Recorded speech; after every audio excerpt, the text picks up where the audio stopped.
What's up, Dragon Brood? Today we're doing something I don't normally do.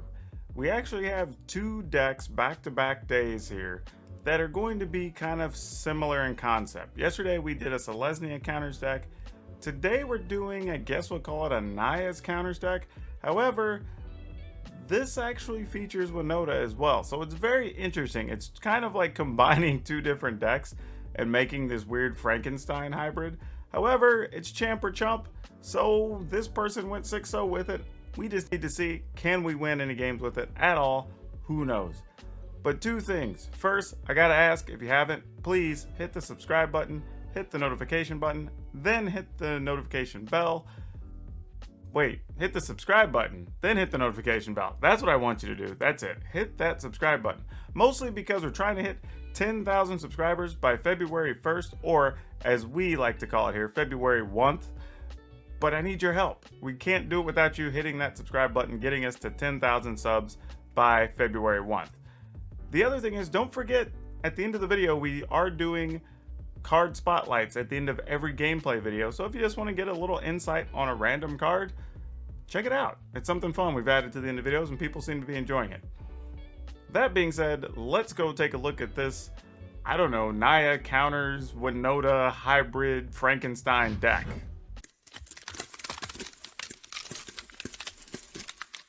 Okay, so I appreciate that this deck's trying something like we did kind of a Naya Winota list previously, but we didn't go with this angle. Like, this is coming at it a different way, saying, okay, this is kind of the way I like playing Winota, that if you are able to make a strategy work and then Winota also fits, Winota's a very good play in B. If you don't get Winota, can the deck still function without it? And I believe the answer here is yes. So let's take a look at this starting from the top.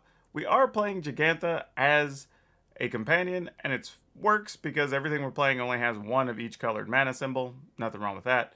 4 Gilded Goose. This actually serves two purposes here. One is it does produce mana, which is nice. Lets us play even some of our 4 mana things early. But importantly, it does also attack. Even though it's only 0, it will trigger whenever you attack with Winota. Swarm Shambler, just a really good 1-drop. Does the +1/+1 counters thing. That's kind of the main theme for this deck. Luminarch Aspirant, also putting counters on things. Lotus Cobra, helping us move our mana along. So increasing the odds that we can hit that turn 3 Winota or Basilisk Lieutenant if we want to. Conclave Mentor, just doubling up our counters, gaining us some life. Basilisk Lieutenant, probably, arguably, the best card in these +1/+1 decks. Mostly because it's allowing us to get the counter, but also protect your board. So if creatures start dying, you get something in return for them. And then, of course, Winota, because this is what card we've been talking about. And then we're playing Kenrith as another big creature you can go get with Winota, but also just works in this deck, right? If you stick a Kenrith, you're like, great, I'm going to put a counter on a thing, put a counter on a thing. Maybe I'm going to gain some life against the red decks. And just give itself haste when you cast it if you have 6 mana, right? So it's got a few things that it's able to do here, and it fits in very well into this deck. Then, of course, Stonecoil Serpent, there's just variable amounts of counters.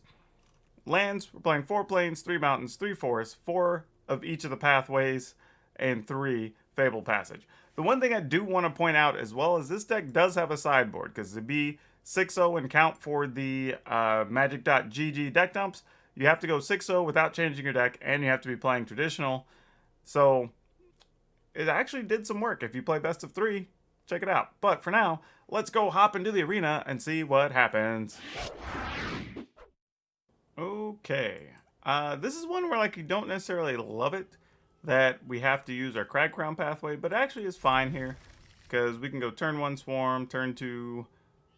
probably Luminarch Aspirant into Conclave Mentor, I think is the order I want to do those in. Just so if the opponent chooses to kill Aspirant, our Conclave Mentor lives. Okay, that changes things. Now that we have a second Mentor, I want to run that out first. So now if they stomp, it's like, cool, you get rid of a Mentor. We'll go ahead and just play a Aspirant behind it. Force the opponent to choose here. Oh, we don't have a thing. Ooh, well. Crap. I guess we just put it on aspirant? I know that doesn't seem like it. Well, yeah, we're going to tackle both these because I'm going to play Goose here.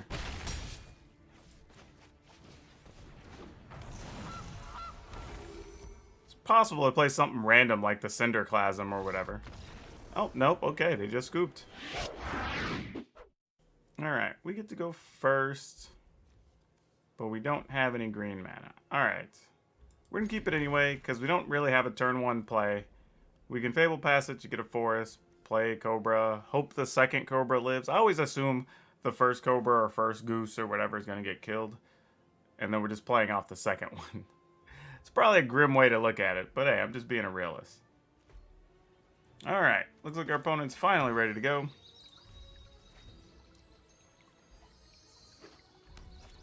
Oh no, these Cobras will not be living. I don't know if this draw can hang with this, y'all.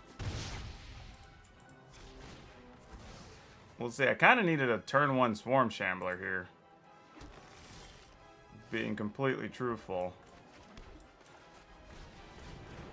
I'm going to assume this does not survive. And then our plan... Okay, well, maybe.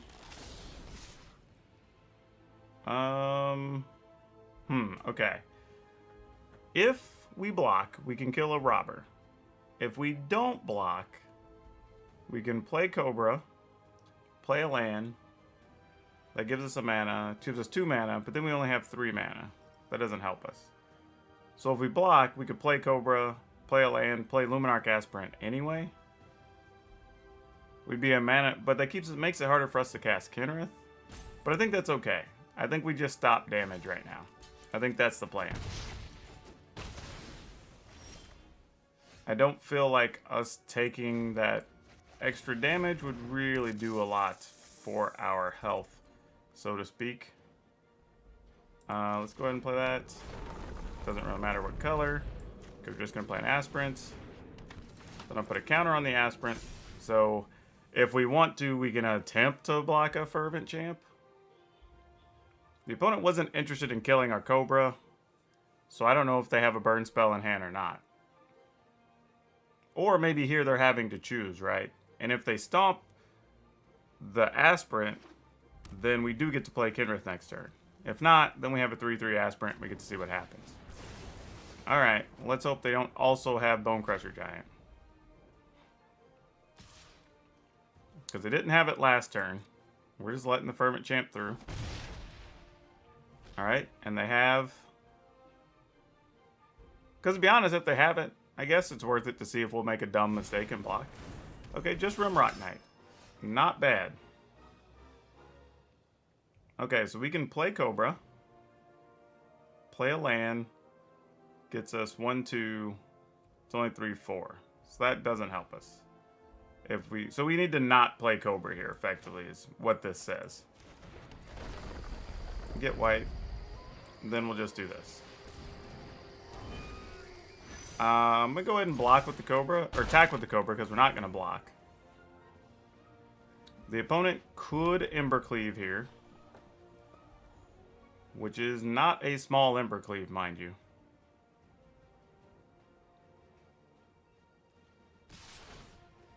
I'm going to gamble and block Fervent Champ.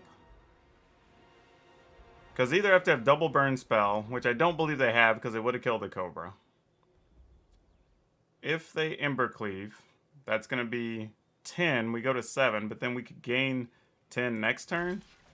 So let's see what happens here. Yep, that's what I thought was going to happen. Alright, so I think we can survive Embercleave from here. Because we can just gain 10. Which seems okay. We can also chump block some of the damage from the Rimrock Knight if we want to. I'm just trying to decide. Like, if we play Cobra, then we play a land, we get 1. We could play Goose. We could gain 5, go to 12. Attack for 5. Chump block with Goose. So we're only taking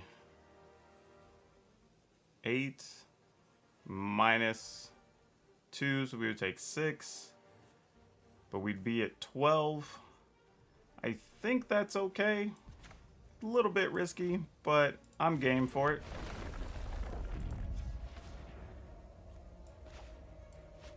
I mean, I guess I should have done the Cobra first, but I guess it doesn't matter that much, really. I'm going to go ahead and gain 5. And then we're going to attack. Because the other reality is here, if the opponent does nothing that kills us, then we can also just put counters, 2 counters on things, and that'll be enough. Or if we get a land, we could possibly just Gigantha, then something. This doesn't kill us, right? That's 8, 9, 10, 11, 12, 13. They could have another Rimrock Knight. If they make this a 6, that'd be 12. That'd be 10 and 2. So it's kind of unfortunate that they had a haste creature. So I don't love it. This is what we're going to do.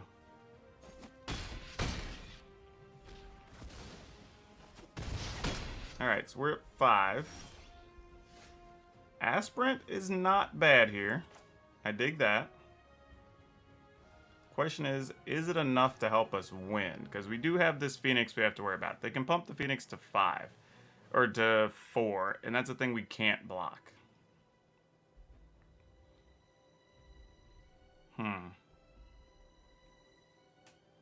So, even if we gain 5, actually we might just be dead.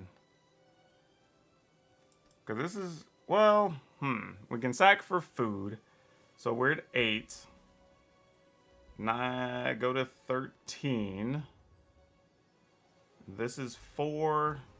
And 8 is 12. Oh, can we do enough to not die is the question.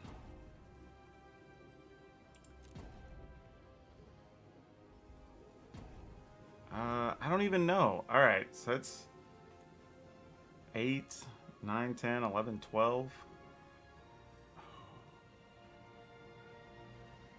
I guess we only attack with Kenrith?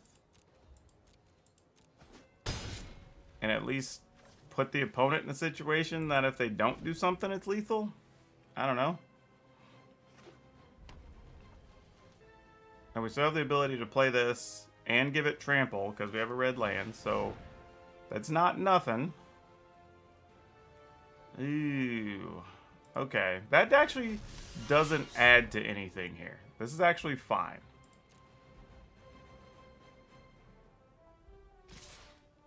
Alright, so first things first.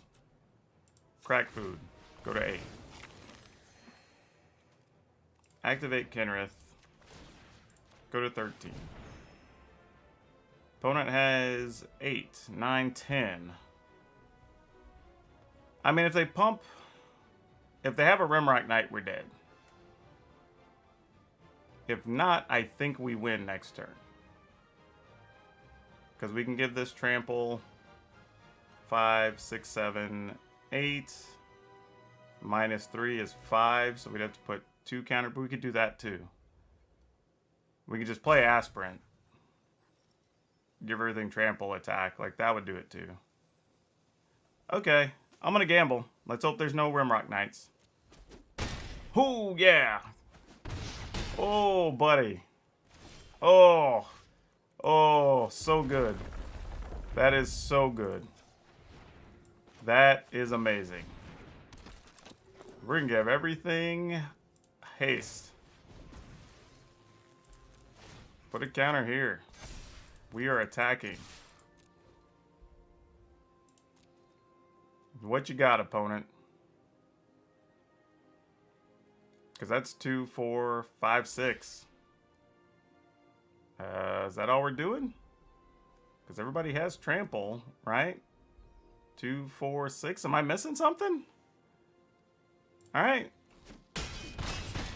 Nope, that's it. Oh, good one. Alright. keeping it is. Alright, don't feel bad about this, opening with the Shambler. I actually like Shambler a lot because even if they kill it, you still get a token, which is nice. And worst case scenario, like say you do get a Winota or something later, you still get to attack and trigger because the plant token isn't a human. Alright, let's see how this works against these rogues here. Because if the opponent were to attack there, just saying, I would definitely be in the mood to block, let me tell you. I'm gonna pass.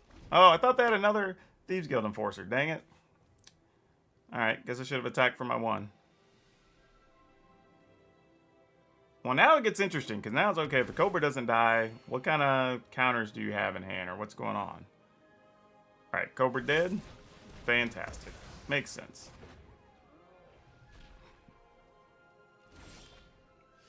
Okay.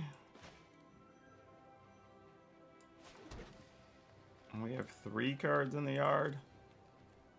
I'm going to go ahead and go boom, boom, boom. And Stone Coil's pretty snazzy here because he's largely protected from a big chunk of the removal have. They have to hit it with like a Blood Chief's Thirst because while it's at 3 counters, Heartless Act still works. But generally, Heartless Act doesn't hit it. You can block their Soaring Thought Thieves. You can keep it from being killed with Drown in the Lock. So it's actually a really good card against rogues. And it generally just has reach and can block the flyers. So that's nice too. And this hand's pretty spicy. I mean, we're going to try to play the Bozer's Lieutenant. We'll see if it gets through. It probably won't. Then we'll try to play Kenrith, see what happens. And then we'll just go from there.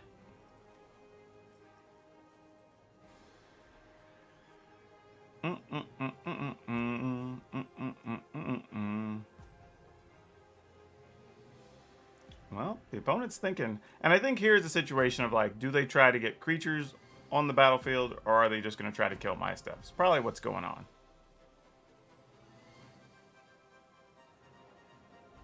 So, interesting all around. My guess is, though, we're going to try to play this Bozer's Lieutenant, and there's a good chance it's just going to get hit by some type of counter. Also, remember, Bozer's Lieutenant is protection from multicolor as well, so Drown in the Lock, once it's on the battlefield, doesn't kill it. So it does limit the cards they can play against you. Oh, well, that's unfortunate.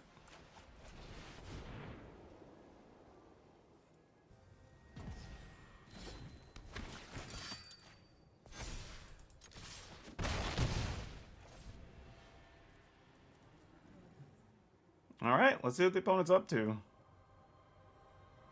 Looks like they might have gone AFK. I mean, all of our spells have resolved and the opponent's not really done anything.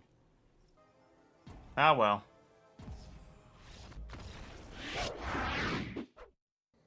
That was probably a questionable mulligan, but hey. Sometimes your choices don't work out.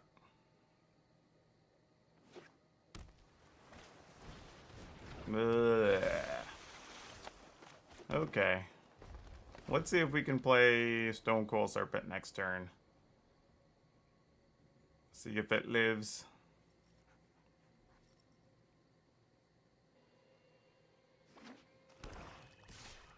Alright, I'll take it. That's a good one to pick up. Don't know if anything's gonna live to work with old Winota, but we'll see. Alright, Disruption, sure.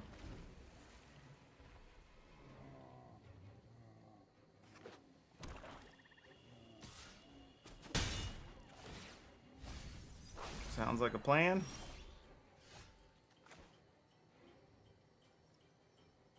Now I guess we'll go white since we have so many white things in hand. Want to counter that? Yep. Actually, I don't mind this. If they're countering a bunch of it, but you're only hitting us with a Wind Robber, like, do we care? I mean, is this where we get hit with a Xerath Sand? Is that our concern? I mean, they can Xerath Sand in a Conclave Mentor. It's not like it's the scariest thing ever.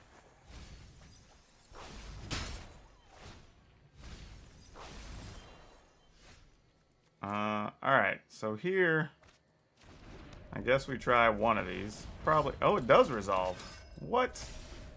That was a shocker. I was not expecting that. Whoa, okay. I mean, I guess if they haven't picked up a spell counter, then what's going on here? Is it just lands in hand? I mean, do we just try? I mean, that's a human, though, so that wouldn't really even trigger Winota. So that's actually kind of silly. Alright, I mean, I guess we do a second one? I don't know.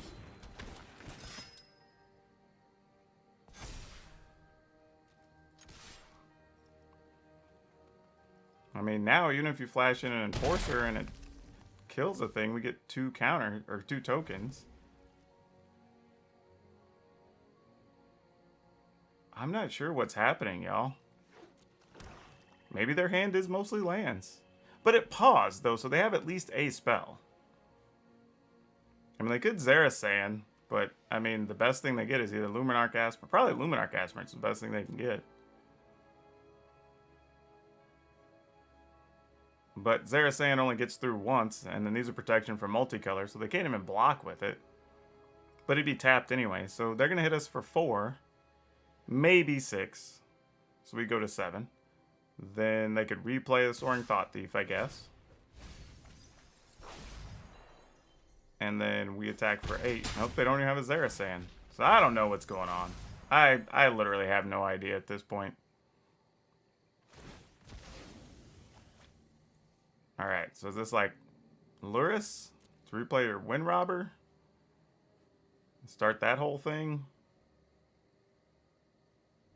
I feel like there's so many plays that would make sense, but none of them are registering in my head right now that what the opponent could have.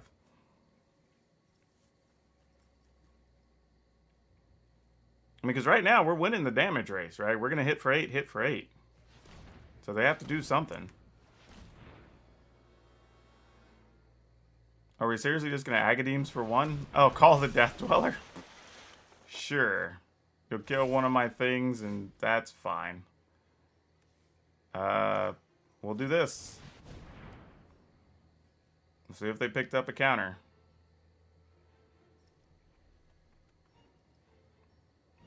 If not, then when our creature dies, we'll get 3 2/2s, and then we'll try to stick one of these Winotas. Alright. I mean, I'm not putting the counters on the other creatures, because I just figure one of these is going to die. I'd rather just keep creatures with counters on them. The clock's not going to get sped up significantly here, because we're going to get these other counters. I guess maybe it's just pausing because they can sack the Wind Robber. Might be the only thing. And it's not really because they have any kind of thing in hand. That's actually not a bad play by the opponent. I mean, it may look like, why would they do that and get the card instead of trying to kill one of our lieutenants? But actually, killing the lieutenant results in 6 2/2s, which is actually more damage on future turns. So it would still be taking 4 here.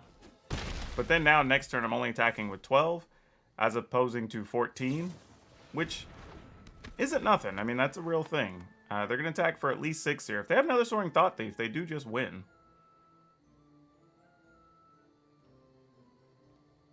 I mean, the thing about this deck is it does not have any defensive cards. That's for sure.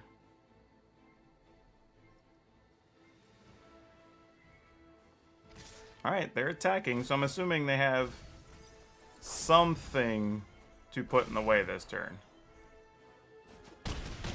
And unless we land a Stone Coil Serpent, but even then we can only block 1 Thought Thief, so that's not going to cut it. This is Agadeem's Awakening for 1 creature, isn't it? Yep. That's going to keep them alive, I think. I don't believe we have anything else that's going to see us through here. Pretty sure that's going to do it. Ugh, and we do the 4th lieutenant. Yep, that is not going to cut it.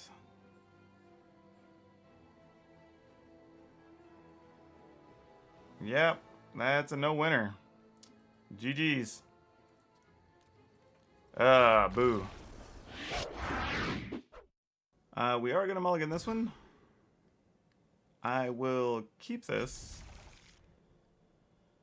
What do we do here? Probably just scrap the aspirants. Mostly because I feel like here our plan is going to be turn 2 Stonecoil Serpent, turn 3 Cobra, turn 4 Winota. Yeah, based on what the opponent's doing, I don't know here. We could gamble and try to do a turn 3 Winota. Doesn't feel smart, but we could try. I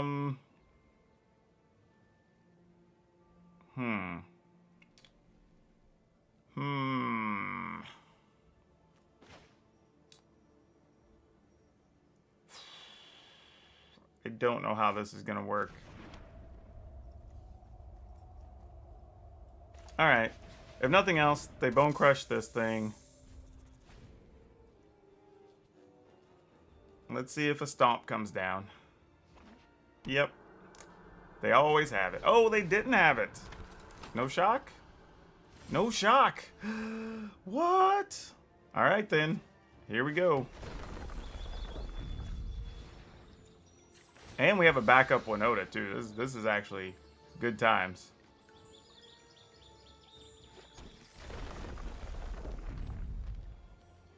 We gotta get... Well, we already have white. Yeah, that's fine. Alright. Hopefully we hit something good. We do. I could have got a Badger's Lieutenant, but, you know. Let's just go all out and get Kenrith. Because now I can play a Stonecoil Serpent for 3, give it haste with Kenrith, and then get extra triggers here. So let's see what the opponent's plan is. Yeah, Bone Crusher and a card is not enough to scare us here, I don't think. Ooh, alright. Can we Cobra? Alright, we're going to Cobra. We're going to do this. Get green, green. We're going to play... Actually, I'm going to tap this. Then we're going to play Stonecoil for 3. And then we're going to give everybody haste and trample. And then we're really going to get in there. Woo! Missed. Yes, we'll take another Winota. We'll keep the new one. We'll take Illuminarch Aspirants. Look at that, team. Look at that.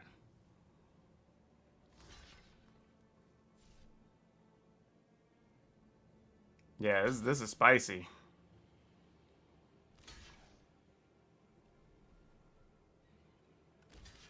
Yeah, so I'll take that exchange all day, every day. Yep, yep. Woo! Hot.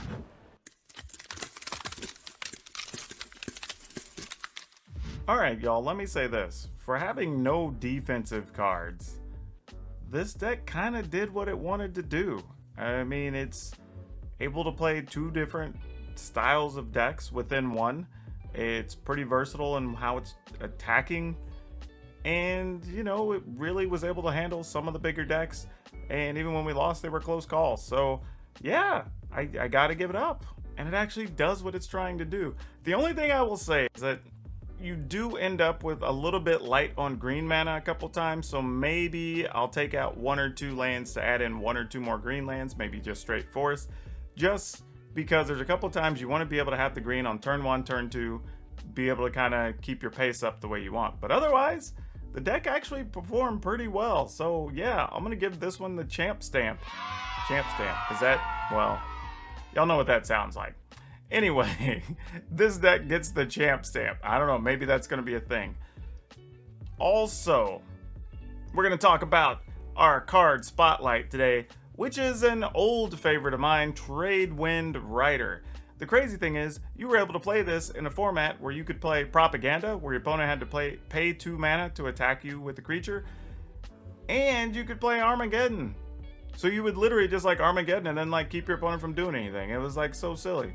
There was lots of other good cards at the time too. You had like Birds of Paradise and whatnot, like just so many good cards when this card existed. Yeah, and it's a sizable blocker. Like this card actually was pretty legit. I'm kind of glad this card doesn't exist in Standard right now. And it's funny because it's so underpowered to be played in stuff like Legacy or whatever anymore. But it's a cool card. Just something I want to bring up and tell people about. Also remember, if you want to get this deck list, or you want to check us out in our Discord and talk about decks or Magic or whatever, or you want to just follow us on Twitter so you don't miss those streams when we're showing off things or doing giveaways, or if you just want to buy some merchandise from the store, visit my sponsors. All those links will be in the description below. And remember, if you haven't, please hit that like button because that helps the video get seen by more people. Hit the subscribe button, hit that notification bell, and I'm asking you so nicely if you could participate in helping us hit 10,000 subscribers by February 1st. That's our goal. We've only got a few weeks. Really need your help. Remember to please, if you can, hit that subscribe button. And that's all I have for you for now. We'll see you next time.